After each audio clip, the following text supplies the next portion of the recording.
الحمد لله وكفى وسلام على عباده الذين اصطفى أما بعد أعوذ بالله من الشيطان الرجيم بسم الله الرحمن الرحيم كل نفس ذائقة الموت سبحان ربك رب العزة عما يصفون وسلام على المرسلين والحمد لله رب العالمين اللهم صل على سيدنا محمد وعلى آل سيدنا محمد وبارك وسلم اللهم صل على سيدنا محمد وعلى آل سيدنا محمد وبارك وسلم اللهم صل على سيدنا محمد وعلى آل سيدنا محمد وبارك وسلم. آج کی اس محفل میں موت سے متعلق کچھ باتیں عرض کرنی ہیں. اللہ رب العزت نے موت کو ایسا اٹل حقیقت بنایا ہے کہ اس دنیا کے اندر بڑے بڑے بیوقوف بھی آئے, ایسے بیوقوف بھی آئے جنہوں نے اپنے اللہ ہونے کا دعویٰ کیا, انا ربکم الاعلیٰ کہا, لیکن جنہوں نے اپنے آپ کو خدا ہونے کا دعویٰ کیا وہ بھی موت سے ڈرتے تھے. موت سے آج تک کسی کو اختلاف نہیں, آج تک کوئی مائی کا لال ایسی دنیا میں پیدا نہیں ہوا جس نے موت کا انکار کیا. اللہ کے وجود کا نعوذ باللہ انکار کرنے والے بیوقوف پیدا ہوئے کہ خدا کوئی چیز نہیں ہے, اللہ کوئی چیز نہیں ہے, لیکن موت کی حقیقت کا آج تک کسی نے انکار نہیں کیا. ان کی آنکھوں سے دیکھتے ہیں تو موت ایک اٹل حقیقت ہے. اگر اس کو محبتوں کے ذریعے سے ٹالا جا سکتا تو ماں اپنے لاڈلے کو کبھی مرنے نہ دیتی. موت کو اگر وفاداریوں سے ٹالا جا سکتا تو بیوی اپنے شوہر کو کبھی نہ مرنے دیتی. موت کو اگر قوت بازو کے ذریعے سے ٹالا جا سکتا تو گاما پہلوان کو کبھی موت نہ آتی. موت کو اگر دھن دولت سے ٹالا جا سکتا تو شداد و قارون کو کبھی موت نہ آتا. موت کو اگر علم و حکمت و دانائی سے ٹالا جا سکتا تو افلاطون اور ارسطو کو کبھی موت نہ آتی.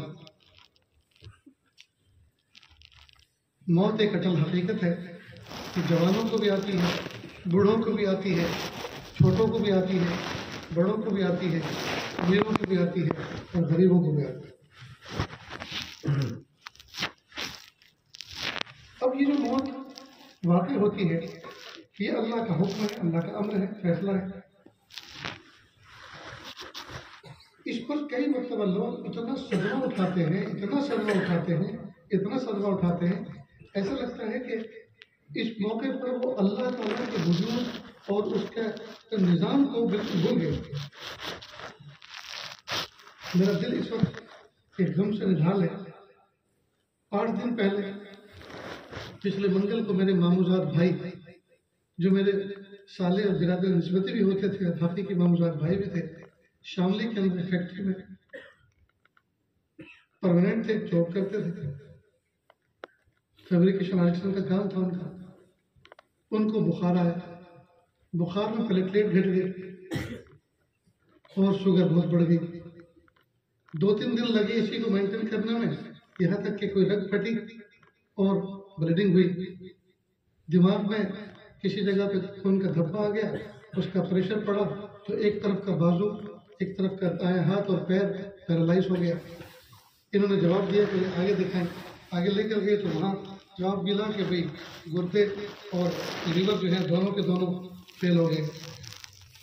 پھر تیسری جگہ لے گئے, چوتھی جگہ لے گئے اور 1 ہفتے کے اندر انتقال ہو گیا. یہ آج ان کی جنازے میں شریک ہوا اور الحمدللہ ترتیب ایسی بنی کہ ان کو انتظار کرنا نہیں پڑا, وقت سے پہلے گجرات سے پہنچ گئے. اللہ پاک نے اسی ترتیب بنائی. پھر ہم ان کی جنازے کی نماز پڑھنا ہماری قسمت میں تھا, پہنچ گئے. تو وہ احساس بھی میرے اندر ہے اور اس موضوع پہ گفتگو کرنا اس لیے ضروری سمجھتا ہوں کہ اس موقع پر جو چیزیں میرے سامنے آئی تو میں نے سوچا اپنے علاقے کے اندر اس موضوع پر کیونکہ گفتگو نہیں ہو رہی, لہٰذا بہت ساری جو ہے چیزیں ایسی آنکھوں کے سامنے آتی ہیں جو نہیں ہونی چاہیے. تو موت ایک اٹل حقیقت ہے, یہ سب کو آتی ہے. یہ پیارے محبوب صلی اللہ علیہ وسلم کو آئی، پیارے صحابہ کو آئی، ائمہ اربعہ کو آئی، محدثین و مفسرین کو آئی، فقہا کو آئی، ہمارے آباء و اجداد کو آئی، اور ہمیں بھی آئے گی۔ تو یہ تو سب کو آنی ہے۔ جب ایک اٹل حقیقت ہے اور ایک یقینی چیز ہے، آنی ہے، تو اس کے بارے میں آدمی پریشان کیوں رہے؟ اس کی تیاری کر کے رہے۔ یہ جو موت پہ لوگ روتے ہیں نا، میں آپ کو اس میں ایک نفسیاتی چیز بتاتا ہوں۔ جوان کی موت پہ رونے والے زیادہ ہوتے ہیں، اور بوڑھے لوگوں کی موت پر رونے والے بہت کم ہوتے ہیں۔ ایسا کیوں؟ حالانکہ زیادہ دن تو بوڑھے نہیں گزارے ہیں دنیا میں، اس سے زیادہ محبت ہونی چاہیے۔ یہ محبت پہ نہیں رو رہے، یہ اپنے مفادات کو روتے ہیں۔ ہر آدمی اپنے فائدے کو روتا ہے۔ بڈھے آدمی سے فائدے زیادہ وابستہ نہیں ہوتے، تو سوچتے ہیں کہ چلو ایک دادا ایک بابا جو ہے کھانستے تھے بیٹھک میں پڑے ہوئے، اب بیٹھک خالی ہو گئی، اب اس کو رینوویشن کریں گے، شاندار ایک ہال بنائیں گے، ایک کونا خالی ہو گیا، اور خوش ہوتے ہیں۔ لیکن جوان کی موت پہ کیوں روتے ہیں؟ اس لیے کہ اس سے مفادات وابستہ ہے۔ بچے اس لیے رو رہے ہیں کہ اسکول کی فیس کا کیا ہوگا، سلیبس کا کیا ہوگا۔ بیوی اس لیے رو رہی ہے کہ بھری جوانی کا کیا ہوگا، بھری جوانی میں شوہر چھوڑ کے چلا گیا۔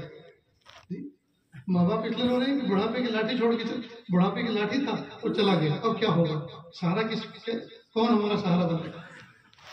امام غزالی رحمۃ اللہ علیہ نے ایک واقعہ لکھا، فرماتے ہیں کہ ایک نوجوان بچہ تھا، وہ مرض کی ایسی حالت میں تھا کہ بس اب دم نکلا اور اب نکلا۔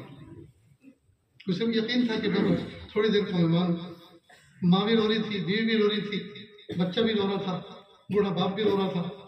اس نے ایک سے پوچھا، ماں سے پوچھا، اماں تم کیوں رو رہی ہو؟ کہ بیٹا تو گھر میرے گھر کا چراغ تھا، اب اندھیرا ہو جائے گا، تو اب بھی نہ رو تو کب رو؟ ابا سے پوچھا، ابا تم کیوں رو رہے ہو؟ کہ بیٹا تو میرے بڑھاپے کی لاٹھی تھا، اب سہارا چھوٹ رہا ہے، اب بھی نہ رو تو کس موقع پہ رو؟ بیوی سے پوچھا، تم کیوں رو رہی ہو؟ کہ تم میری محبت کے معراج تھے، میرے سر کے تاج تھے، اور تم اب دنیا سے چھوڑ کے مجھے دنیا میں تنہا چھوڑ کے جا رہے ہو۔ تو ہمدردی کرنے والے تو گھر میں اور خاندان میں بہت افراد موجود ہیں، لیکن جس کو میں شوہر کہوں وہ تو نہیں رہے گا۔ اب بھی نہ رو تو کب رو؟ چھوٹے منع سے پوچھا، بیٹا تم کیوں رو رہے ہو؟ ابو جب تم کبھی گھر میں آتے تھے باہر سے تو میں تمہاری جیب کی تلاشی لیتا تھا، مجھے روپیہ 2 روپیہ مل جاتا تھا، کوئی ٹوفی چاکلیٹ مل جاتی تھی، میرا کام بن جاتا۔ اب کس کی جیب میں ہاتھ ڈالوں؟ اس شخص نے کہا کہ ذرا مجھے سہارا دو اور بٹھاؤ۔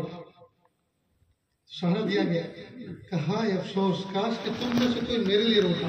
سب اپنے اپنے فائدے کو رو رہے ہیں۔ ماں اس لیے رو رہی ہے کہ گھر میں اجالا ختم ہو جائے گا، گھر کا چراغ بجھ جائے گا۔ باپ اس لیے رو رہا ہے کہ ہاتھ کی لاٹھی بڑھاپے کا سہارا وہ چھوٹ رہی ہے، اور بیوی اس لیے رو رہی ہے کہ محبتوں کی معراج اور سر کا تاج وہ جا رہا ہے، اور بیٹا اس لیے رو رہا ہے کہ اب ٹوفی کس سے لے گا اور جیب کی تلاشی کس کے لے گا۔ سب اپنے اپنے فائدے کے لیے رو رہے ہیں۔ کاش کہ میرے لیے کوئی روتا، اب میری روح نکلے گی، قبر میں کیا ہوگا، حشر میں کیا ہوگا، میدان محشر میں کیا جواب۔ کاش کہ تم نے میرے لیے تم میں سے کوئی روتا۔ تو دوستو اس دنیا میں مفادات تو رونے والے سب ہیں، جس سے جتنے زیادہ مفادات وابستہ اتنا زیادہ قہر ٹوٹتا ہے اس کی موت پر، اتنے زیادہ روتے ہیں۔ اصل میں رونا یہ شریعت کے خلاف نہیں ہے۔ اللہ کے محبوب صلی اللہ علیہ وسلم اپنے نواسے کے انتقال پر ہوئے، حضرت ماں خدیجہ رضی اللہ عنہا کے انتقال پر ہوئے، تو رونا یہ کوئی شریعت کے خلاف نہیں ہے۔ یہ تو اللہ پاک نے ایک جذبہ ترحم رکھا ہے ہر ایک کے سینے میں، جی، اور اس جذبہ ترحم کے تحت بندے کو رونا آتا ہے۔ لیکن روتے ہوئے شکوے کا انداز اپنانا، ہائے میرے ساتھ یہ کیا ہوا، ہائے ہمارے ساتھ کیا ہوا، ہائے اتنے بڑے بڑے ظالم دنیا میں دندناتے پھر رہے ہیں، ان کو اللہ نے نہیں اٹھایا، ہمارے کو اٹھا لیا۔ گویا اللہ کو ہم نعوذ باللہ مشورہ دے رہے ہیں کہ تم نے غلط کام کیا، تمہیں کرنا کچھ اور چاہیے تھا، کر کچھ اور ڈالو۔ کتنی بری بات ہے۔ تو رونا آئے رو لو، بلکہ رونے کے موقع پر رو لینا چاہیے، یہ صبر کے خلاف نہیں ہے۔ اگر آدمی کو رونا آ رہا ہے اور اس کو ضبط کر رہا ہے تو خطرہ ہے کہ کہیں اس کا سائیڈ افیکٹ ہو جائے، کہیں آدمی کے دماغ پہ اس کا اثر نہ ہو جائے، اس لیے وہ جذبات ریلیز ہو جانے چاہیے۔ رو لینا چاہیے، لیکن رونے میں حرف شکایت زبان سے نہ نکلے، رونے میں کوئی ایسا اعتراض کا جملہ زبان سے نہ نکلے جو شان کے خلاف ہے۔ اس کا خاص خیال رکھیں۔ نیند آواز اتنی بلند نہ کرے بھائی، رونا ہی تو ہے نا، تو وہ تو خاموشی کے ساتھ رویا جاتا ہے، اس میں کوئی آواز نکالنا میں شرط تو نہیں ہے رونے کی، کہ رونا کامل وہ کہلاتا ہے جو آواز کے ساتھ ہو، لہروں کے ساتھ ہو، لہجوں کے ساتھ ہو، ایسا تو کچھ نہیں۔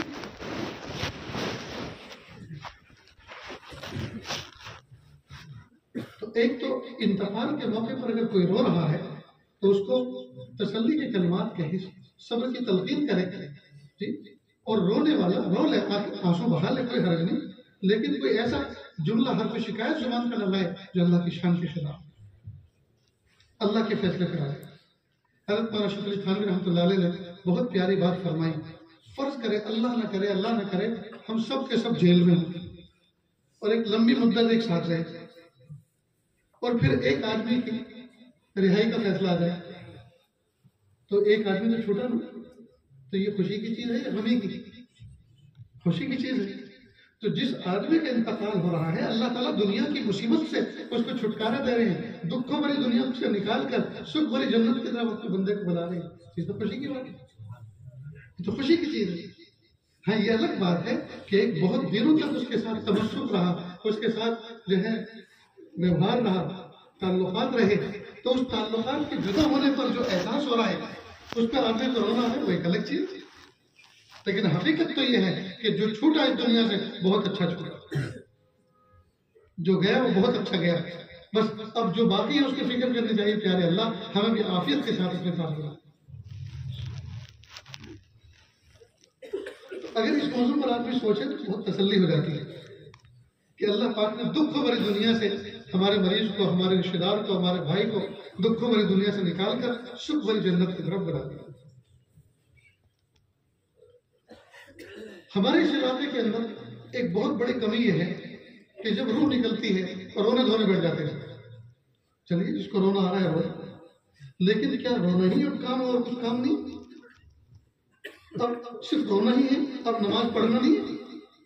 جو نماز کی اذان ہو چکی، جو نماز ہمارے ذمہ فرض ہے، یہ صرف رونا ہی ہے اور تجہیز و تکفیر کا کوئی انتظام نہیں؟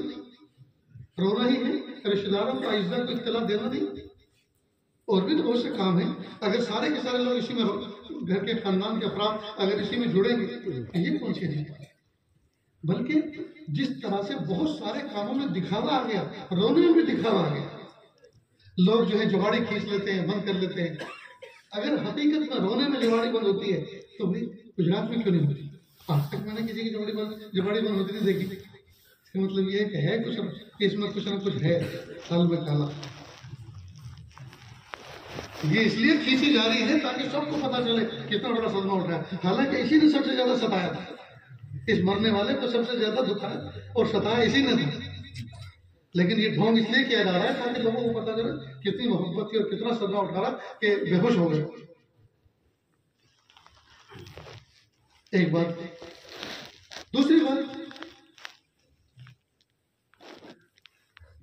اس وقت پہ جو اللہ تعالیٰ کا حکم ہماری طرف متوجہ ہے وہ یہ ہے کہ ہم جتنا جلدی ہو سکے میت کی تجہیز و تکفین کریں، اس کو تیار کریں، کفن پہنائیں۔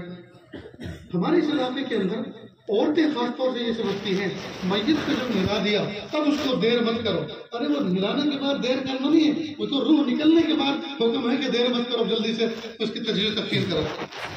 لیکن وہ اس چیز کو جوڑتی ہے کفن کے ساتھ کہ جب کفن پہنا دیا، کفن پہنانے کے بعد اب گھر مت رکھو، اب جلدی سے قبرستان لے جاؤ، اس لیے کہ جلدی تدفین کرنے کا حکم ہے۔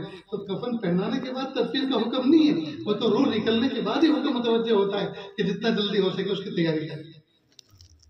اس ایرر کو صاف کر لینا چاہیے، اس غلطی کی اصلاح کر لینا چاہیے۔ بہت سی عورتیں اور مرد بھی یہ سمجھتے ہیں کہ کفن پہنانے کے بعد اب گھر میں روکنا بالکل جائز نہیں، ایسا نہیں ہے۔ کفن کا حکم اس لیے ہے کہ جلدی سے غسل دے دیں، اس لیے کہ میت کی جب روح نکلتی ہے، عام طور پر بیمار تھا، روح نکلی، زور پڑا، پیشاب نکل گیا، بڑا استنجا ہو گیا، اب وہ ناپاک ہے، اور ناپاک میت کے پاس بیٹھ کر قرآن پاک کی تلاوت کرنا جائز نہیں۔ لہذا اس کو پاک صاف کر غسل جی جو غسل کا مصنون طریقہ ہے اس کے مطابق اس کو تیار کر کے کفن میں لپیٹ کے اب رکھو. اب عورتیں قریب میں بیٹھ کے اس کے لبان کی دھولی لگا دی جائے, قریب بیٹھ کے تلاوت کر سکتی ہے, اس کی روح کو اس کا نفع ہوگا. آنے والے تعزیت کر سکتے ہیں, چہرہ دیکھ سکتے ہیں. تو پہلی فرصت میں یہ کام کرنا چاہتا ہوں. میں نے گجرات کے اندر اپنے مقام پہ تھا, میں گھر پر ہمارے ایک دوست ملنے والوں کی خبر آئی, اعلان ہوا کہ ان کا انتقال ہو گیا. کل تو ان سے ملاقات ہوئی تھی, انتقال ہو گیا. اور میرے گھر سے ان کا گھر شاید 1.25 کلومیٹر ہوگا, اور وہ بھی میں 4 ویل میں بیٹھ کر گیا. تو کتنی آسانی کے ساتھ 1.25 کلومیٹر ہوتا ہے. اتنے میں ان کے گھر پہ گیا تو وہ اتنی دیر میں ابھی اعلان ہوا, روح نکلی, ادھر اعلان ہوا اور ادھر نہلانے کے لیے لے جائے. مجھے 10 منٹ لگے وہاں ان کا چہرہ دیکھنے کے لیے, کیونکہ نہلانے کی تیاری چل رہی تھی. بعد میں لے کر اتنی تیزی کے ساتھ خانم تیار کر دیا گیا. اس کے لیے گھر کے اندر, خاندان کے اندر, یعنی محلوں کے اندر, خاندانوں کے اندر کچھ افراد ایسے ہونے چاہیے جو باحوصلہ ہوں, باصلاحیت ہوں, اور اس طرح کی ساری انہوں نے ٹریننگ لے رکھی ہو. اس کو بھی کوئی رسم و رواج نہ بنائے. بیری کے پتے کون لائے گا جی, کہاں سے لائے گا, اس کے مشورے چل رہے ہیں. اور ایسے بڈھے کو بھیجا جا رہا ہے جی جس کو یہی پتہ نہیں کہ بیر میں اور نیم میں فرق کیا ہے. تو یہی پتہ نہیں ہے کہ پتین کیا ہے, بیر کیا ہے اور نیم کیا ہے. چھوٹے چھوٹے بچے فٹافٹ یہ کام کر کے لا کر حاضر کر دیں. عورتوں میں باہوش کوئی ایسی ہو فٹافٹ وہ دیکھتے تیار کرے, پانی گرم کرے.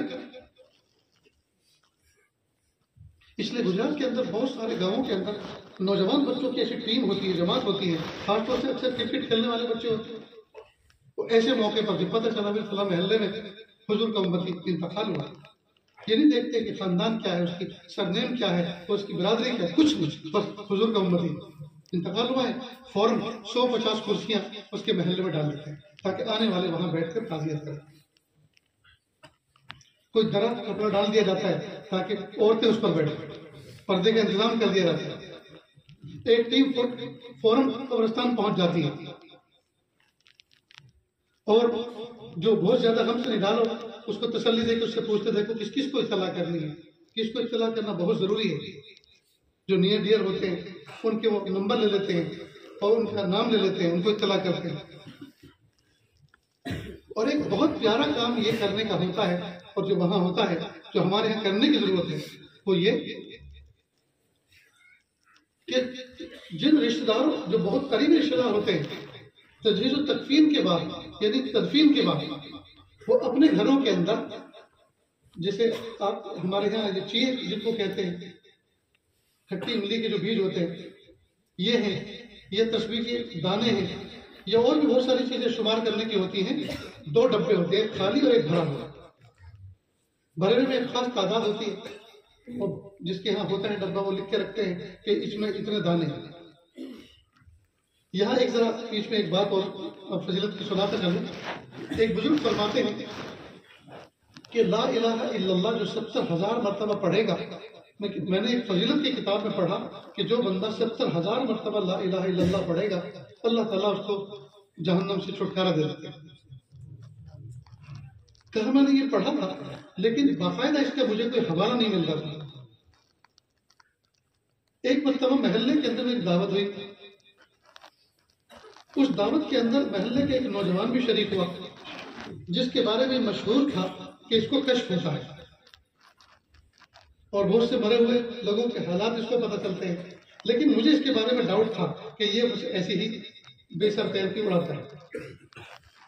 اللہ کی شان 2-3 دن پہلے اس کی والدہ کا انتقال ہوا تھا. تھوڑی دیر میں وہ رونے لگا کہ ہائے میری والدہ کو عذاب ہو رہا, میری والدہ کو قبر میں عذاب ہو رہا.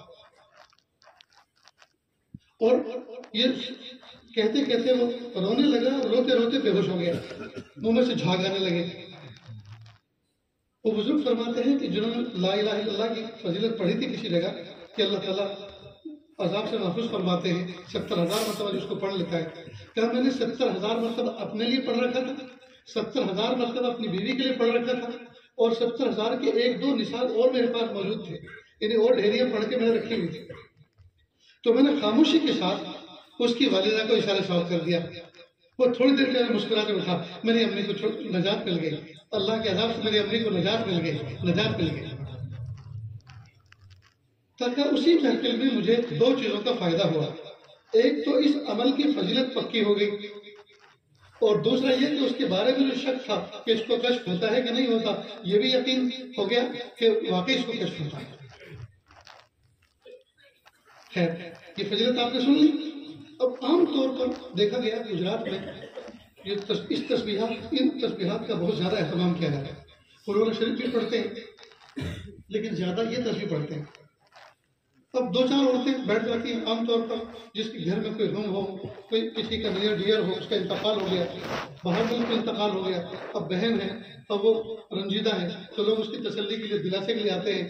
تو دلاسے کا کیا مطلب کہ بس بات ہی کرتے ہیں، ہر وقت اس کو رلاتے رہے اور وہ روتی رہے؟ نہیں، وہ آتی ہے اور وہ خود پڑھتی ہے، بہن وہ عورت خود پڑھتی ہے جس کے گھر صدمہ ہوا ہے، اور آنے والی بھی آگے سلام کلام کر کے اور وہ بھی اس کو شریک جاتی ہے، اور جو خالی ڈبہ ہے اس میں پڑھ پڑھ کے ڈالتی رہتی ہے، اور اس طرح سے 70,000 کا نصاب 2-3 دن میں پورا ہو جاتا ہے۔ غم بھی ہلکا ہو جاتا ہے اور میت کو ایصال ثواب بھی ہو جاتا ہے، اور اللہ تعالیٰ کی طرف سے مغفرت کا انتظام ہو جاتا ہے۔ کتنا اچھا معاملہ ہے۔ لوگ آتے ہیں، غمگین گھر میں آتے ہیں، بیڑیاں پھونکتے ہیں، حقے گڑگڑاتے ہیں، اور کوئی نیکی کا کام نہیں کرتے۔ دوستو، یہ بہت افسوس کی بات ہے۔ کرنے کے کام تو یہ کرنے کے کام تو یہ تو روح نکلنے کے ساتھ ہی فوراً نلانے کا انتظام کرو۔ نلا دیا اور کفن دے دیا، اس کے بعد ایسی جگہ پہ رکھ دو جہاں عورتیں بیٹھیں، اور عورتیں رونے کے لیے نہ بیٹھیں۔ اتنے افسوس کی بات ہے کہ عورتیں 2-2 3-3 4-4 مل کر پتہ نہیں ان کو رونا آتا بھی ہے کہ نہیں، اس لیے کہ رونے کے لیے بھی تو ہمت چاہیے نا، اس کے لیے بھی تو اسٹاک چاہیے آنسو، اس کے لیے ہمت چاہیے۔ بس وہ ایسے کر کے اب وہ ایک لہر چلتی رہتی ہے، اس لیے کہ سب کو اظہار کرنا ہے نا اس بات کا کہ شوہر کے مرنے پہ بیوی کو رونا ہے۔ حالانکہ زندگی میں لڑی ہے، زندگی میں شوہر کو کوسا ہے، آج اتنا رونا کہاں سے آ گیا؟ یہ رونا نہیں ہے، بس یہ بناوٹی لہجے ہوتے کئی دفعہ۔ خبردار کر دینا چاہیے، تھوڑی دیر بہت دیر رو لیں، اب خاموش ہو جاؤ۔ اب جو ہے تمہارے رونے کی ضرورت نہیں ہے میت کو، اب تو تمہارے ایصال ثواب کی ضرورت ہے۔ جتنا ایصال ثواب کرو گے اس کو نفع ہوگا۔ اگر تمہیں اس سے محبت تھی تو محبت کا تقاضا یہ ہے کہ اس کو آگے کے مرحلوں پر کامیاب کرنے کے لیے تم یہاں سے ایصال ثواب کرو، تاکہ قبر حشر میں اس کی کامیابی کا نظام بن سکے۔ اگر تمہیں اس سے محبت تھی تو محبت کا تقاضا یہ ہے، وفاداری کا تقاضا یہ ہے کہ تم اس کے لیے ایصال ثواب کرو۔ سورہ فاتحہ پڑھو، قل اللہ شریف پڑھو، سورہ یاسین شریف پڑھو، کلمے کا ورد کرو، یہ کرنے کی چیز۔ اور کرتے کرتے اگر آنسو بہ رہے ہیں، صدمہ آ رہا ہے، تو بہت محبوب چیز ہے، بہت اچھی بات ہے کہ دل نرم ہو رہا ہے جی، اور ساتھ ساتھ میں عمل بھی چل رہا ہے۔ اللہ تعالیٰ کو کتنا پسند ہے۔ تو دوستو، یہ کام کرنے ہیں۔ اس کے علاوہ محلے پڑوس کے لوگوں کو اتنی ہمت ہونی چاہیے۔ ٹھیک ہے، کسی کا انتقال ہو گیا ہمارے پڑوس میں، ان کو صدمہ ہے، لیکن جو پڑوسی دوسرے ہیں ان کو تو اس درجے کا صدمہ نہیں، ان کو تو ماشاءاللہ ہمت اللہ نے دی ہے۔ کئی مرتبہ جس گھر میں حادثہ ہوا ہے اس گھر کے اندر وہ شدید بیمار ہوتے ہیں۔ مثال کے طور پہ ڈائبٹیز کا کوئی مریض ہے، اگر اس کو کوئی چیز نہیں دیں گے تو اس کی شوگر بڑھے گی، شوگر بڑھنے گھٹ بھی سکتی ہے اور بڑھ بھی سکتی ہے، اور بھی کوئی پرابلم ہو سکتا ہے۔ تو بھائی ایک تو دنیا سے گیا ہے، دوسرے کی کیوں تیاری کر رہے ہیں؟ اس لیے ایسے آدمی کو تسلی کے ساتھ لے کے جانا چاہیے، اور ایک طرف کہیں پردے میں بٹھا کے اس کو کوئی نہ کوئی چیز کھلا پلا دینی چاہیے کہ بھائی دیکھو، ایک بھائی اللہ کی رحمت میں گیا، اللہ آپ کے عمر میں برکت عطا فرمائے، ان کی مغفرت فرمائے، دیکھو کچھ کھا پی لو ورنہ تمہاری شوگر گھٹ جائے گی یا بڑھ جائے گی۔ لیکن اس طرف ذہن نہیں جاتا۔ اس گھر کے اندر کئی مطلب بہت معصوم بچے ہوتے ہیں اور بھوکے پیاسے ہوتے ہیں، اس گھر میں چولہا تو نہیں جلتا، اس گھر میں کھانا تو نہیں بنتا۔ تو محلے پڑوس کے افراد کو چاہیے کہ وہ ترس کھائے ان بچوں پر اور ان کو لے کر جائے، ان کو کچھ کھلائے، کوئی بسکٹ کا پیکٹ دلائے، کوئی چیز کھلائے، تاکہ ان کو تسلی۔ انہیں کیا پتا گھر میں میت ہوئی ہے تو میت پر کتنا رویا جاتا ہے، کیسا غم منایا جاتا ہے، انہیں تو بھوک لگی ہوئی۔ اور کئی مطلب بچے معصوم روتے ہیں، لوگ یہ سوچتے ہیں کہ یہ بھی غم کا ایک حصہ ہے، وہ مرنے والے پر رو رہے ہیں، مرنے والے پر نہ رو رہے، وہ بھوک پر رو رہے ہیں، لیکن لوگوں کو اس کا ادراک نہیں ہوتا کئی دفعہ۔ تو اتنا ہوش ہونا چاہیے کہ چھوٹے بچوں اور بیماروں اور کمزوروں کا خیال رکھیں۔ کئی مرتبہ